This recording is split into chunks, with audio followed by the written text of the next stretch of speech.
Quem foi Abraão? Abraão viveu por volta de 1800 a.C. Ele nasceu em Ur, uma cidade no sul da Babilônia, mas durante a maior parte de sua vida viajou como um nômade, na região que nos dias atuais é Israel. Deixar seu país natal foi uma ordem explícita de Deus a Abraão.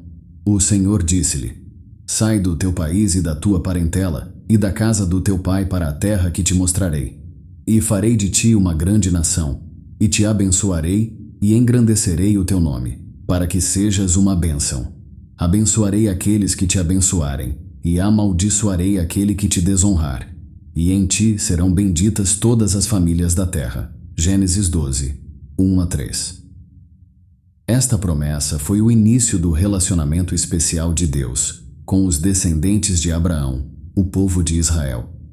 Ele encontrou seu cumprimento final em Jesus Cristo, um descendente de Abraão e a bênção suprema para todas as nações da terra. Então saiu Abraão da sua terra e dirigiu-se a Canaã. Levou consigo sua mulher, seu sobrinho Ló, filho de Harã, os outros parentes e todos os bens que possuía. Após alguns anos como migrante, estabeleceu-se em um pedaço de terra em Harã, no norte da Mesopotâmia. Por lá viviam algumas tribos como os cananeus, amorreus e heteus. Chegando a Canaã, no local indicado por Deus, atravessou a terra até o lugar santo de Siquém, no Carvalho de Moré, local habitado pelos cananeus, e construiu um altar em homenagem ao Senhor. Houve uma época em que a fome atingiu Canaã, e Abraão se dirigiu para o Egito, onde mentiu para o faraó dizendo que sua esposa era sua irmã. Abraão temia que, pelo fato de sua esposa ser muito bonita, faraó o mataria para ficar com ela. Mas aconteceu que sua esposa foi levada para o harém do faraó e Abraão recebeu dele muitos presentes como irmão da nova esposa do faraó.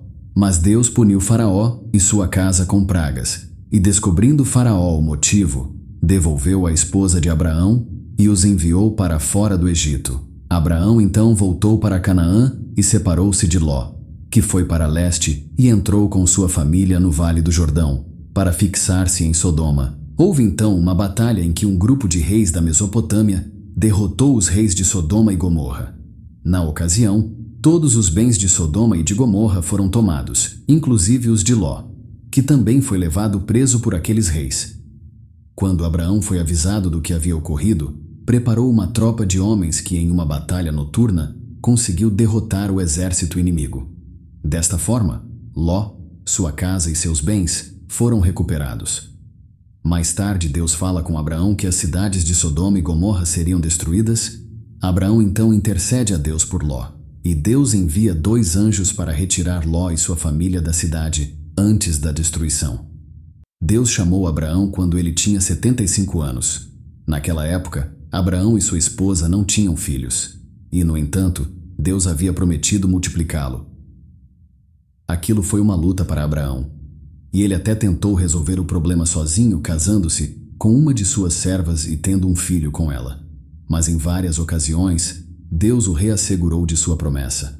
A Bíblia nos dá uma visão íntima dos encontros de Abraão com o Senhor. Por exemplo, em Gênesis 15, 1-6.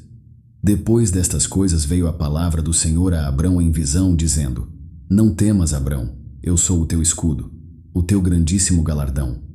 Então disse Abrão: Senhor Deus, que me hás de dar, pois ando sem filhos, e o mordomo da minha casa é o Damasceno Eliezer? Disse mais Abrão: eis que não me tens dado filhos, e eis que um nascido na minha casa será o meu herdeiro.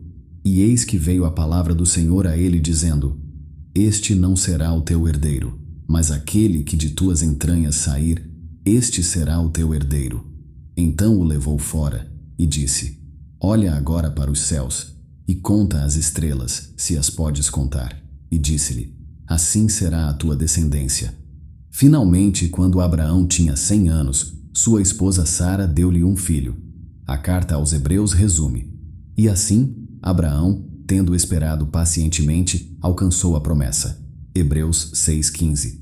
Abraão, portanto, teve 2 filhos, Ismael e Isaque. Apesar de Ismael ser o primogênito, era sobre Isaque que estava a bênção de Deus, o que gerou um problema. Como Isaque poderia herdar se Ismael era o primogênito? A solução encontrada foi enviar Ismael para longe. Ismael, porém, foi abençoado por Deus e seu pai, se tornando, segundo a Bíblia, pai de outra grande nação, os árabes. Abraão como exemplo de fé. No Novo Testamento, Abraão é mencionado como um exemplo de fé. Pela fé, Abraão obedeceu quando foi chamado para ir a um lugar que iria receber como herança, e saiu, sem saber para onde ia. Hebreus 11, 8-10. Mais tarde em sua vida, quando seu filho Isaque nasceu, a fé de Abraão foi testada mais uma vez. Deus disse a Abraão: "Pega no teu filho, o teu único filho, Isaque, a quem amas, e vai à terra de Moriá, e oferece-o ali como holocausto numa das montanhas das quais te hei de falar." Gênesis 22, 2. Esse deve ter sido o momento mais difícil da vida de Abraão. Mas sua fé em Deus era mais forte do que suas dúvidas e resistência. Hebreus 11, 17 e 19. Pela fé ofereceu Abraão a Isaque quando foi provado. Sim, aquele que recebera as promessas ofereceu o seu unigênito, sendo-lhe dito: "Em Isaque será chamada a tua descendência." Considerou que Deus era poderoso para até dentre os mortos o ressuscitar. E daí também, em figura, ele o recobrou. No final, Isaque foi salvo porque Deus providenciou um carneiro que foi oferecido no lugar do menino. Esta é uma imagem poderosa da morte expiatória de Jesus por todos os crentes, incluindo Abraão. A morte de Abraão é comentada no capítulo 25 de Gênesis, o qual teria vivido 175 anos e foi sepultado na cova de Macpela por Isaque e Ismael. Tudo o que tinha deixou de herança para Isaque, guardando apenas presentes para o filho Ismael. Considerando que Isaque tornou-se o pai de Jacó e de Esaú aos 60 anos, Abraão deve ter convivido com os netos durante 15 anos, muito embora o livro de Gênesis não mencione sobre esses contatos. Abraão como pai dos judeus e de todos os crentes.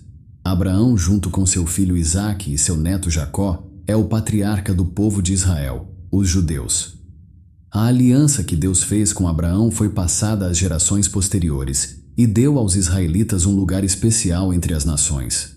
Eles tinham orgulho de ser descendentes de Abraão, mas Deus havia prometido que outras nações seriam abençoadas por meio de Abraão também, e isso foi cumprido pelo ministério de Jesus Cristo. Como o apóstolo Paulo explica, este mistério é que os gentios, os não-judeus, são co-herdeiros, membros do mesmo corpo e participantes da promessa em Cristo Jesus por meio do Evangelho. Efésios 3, 6. A maioria das pessoas não é descendente de Abraão no sentido biológico, mas ele é chamado de o pai de todos nós, porque é um exemplo da fé salvadora que todos devemos seguir. Por isso, a promessa de bênção e salvação depende da fé, para que a promessa possa descansar na graça e ser garantida a todos os seus descendentes, não apenas para o cumpridor da lei, mas também para aquele que compartilha a fé de Abraão, que é o pai de todos nós, como está escrito: "Eu te constituí por pai de muitas nações." Romanos 4, 16, 17. Esta é a história de Abraão, e esse é o canal antes e depois de Cristo. Se gostou desse vídeo, comente, inscreva-se e deixe seu like. Que Deus te abençoe também.